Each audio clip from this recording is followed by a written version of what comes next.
Hi everyone, I welcome to all of you on Mathematics Inquiry. I am Ayushi Shukla. आज की इस video में हम कुछ बहुत इंपॉर्टेंट दो डेफिनेशन है, 1 2 एक और भी होगी शायद से. तो ये जो डेफिनेशन हम डिस्कस करेंगे, आई थिंक अभी आप जब फ्लूइड डायनामिक्स पढ़ रहे हैं या पढ़ चुके होंगे, आपने जो भी थ्योरम्स देखे होंगे तो आपने ये दोनों टर्म बहुत बार देखे होंगे, रोटेशनल मोशन, इरोटेशनल मोशन. एक टर्म इसी से रिलेटेड है, वो है कि स्टडी मोशन, अनस्टडी मोशन. हर जगह आपको ये रोटेशनल इरोटेशनल मिलेगा. So now it's the high time to learn the correct meaning of rotational motion and irrotational motion. So the rotational motion, a flow in which fluid particles go on rotating about their own axis. अपने खुद के axis पे rotate करेंगे, उसको हम बोलते हैं rotational motion, called rotational motion. Moreover इसके अलावा motion is rotational if curl q does not equals to zero. Motion हमारा जो रोटेशनल वो होगा, वो कब होगा? जब हमारा कर्ल क्यू होगा वो does not equals to zero हो, मतलब उसकी कुछ ना कुछ तो वैल्यू आएगी.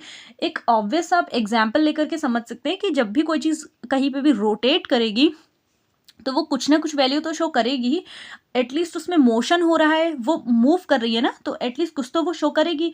तो इसका मतलब ये हम कह सकते हैं, विच मीन्स कि कर्ल क्यू जो है वो जीरो तो इक्वल नहीं हो सकता है, कुछ भी हो सकता है. सो एट एवरी टाइम, हर एक टाइम पे, एंड एवरी पॉइंट, हर एक पॉइंट पे, मतलब हर टाइम पे और हर एक पॉइंट पे जो कर्ल क्यू है वो does not equals to zero होगा.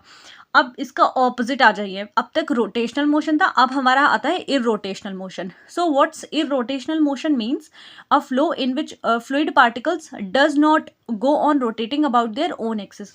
अब अपने ओन एक्सिस पे रोटेट नहीं करें. इरोटेशनल, आई आर जो वर्ड होता है, इसका मतलब ही होता है कि कोई चीज़ जो है वो नेगेटिव सेंस में चली गई, negative in the sense not के सेंस में चली गई है. So the a flow in which fluid particles does not go on rotating about their own axis is called irrotational motion. Moreover इसके अलावा हम कह सकते हैं कि motion is said to be irrotational. Motion हमारी जब इरोटेशनल कब होगी? जो चीज़ मैं ऊपर बोली थी, जब कर्ल क्यू है वो इक्वल्स टू जीरो है. अब जब मोशन ही नहीं हुआ है, वैसे ही जो फर्स्ट वाला एग्जाम्पल था, जब मोशन ही नहीं हुआ, वो पार्टिकल जो था वो वहीं पे रुका हुआ है, अपने एक्सिस पे ही बैठा हुआ है. जैसे ये हमारा एक्सिस होता है, यहाँ पे हमारा हो गया एक्स एक्सिस, यहाँ पे हो गया वाई एक्सिस. पार्टिकल जो है वो स्टॉप है, वो ना एक्स पे जा रहा है, वो ना वाई पे जा रहा है. तो क्या है? कोई मोशन ही नहीं हो रहा, विच मीन जीरो. तो curl Q equals to zero. So इसमें क्या यूज़ होता है, इसका एप्लीकेशन यूज़ होता है कि अगर रोटेशनल मोशन है तो कर्ल क्यू को हम does not equals to zero लेंगे. और जो कर्ल क्यू होता है, आपने वेक्टर एनालिसिस में पढ़ रखा होगा, डेल क्रॉस क्यू. और जो डेल वर्ड है, इसका मीनिंग होता है I del upon del X plus J del upon del X plus K del upon del Y. वो तो बात की बात है, आप सॉल्व करना जानते होंगे. ये भी डेफिनेशन बहुत बार पूछी जाती है कि व्हाट इज स्टडी मोशन. तो स्टडी मोशन होता है a fluid motion is said to be steady if the condition at any point in the fluid at any time the same for all time. जो condition है fluid की, वो क्या होंगी? कहीं पे भी किसी भी समय पर सेम होंगी. That is fluid motion is said to be steady. Steady का मतलब होता है कोई चीज़ क्या है? स्टीडी है, रुकी हुई है. तो फिर से स्टीडी का मतलब आप ये भी समझ सकते हैं कि वो चीज़ इरोटेशनल है. इरोटेशनल मतलब मोशन हो ही नहीं रहा है.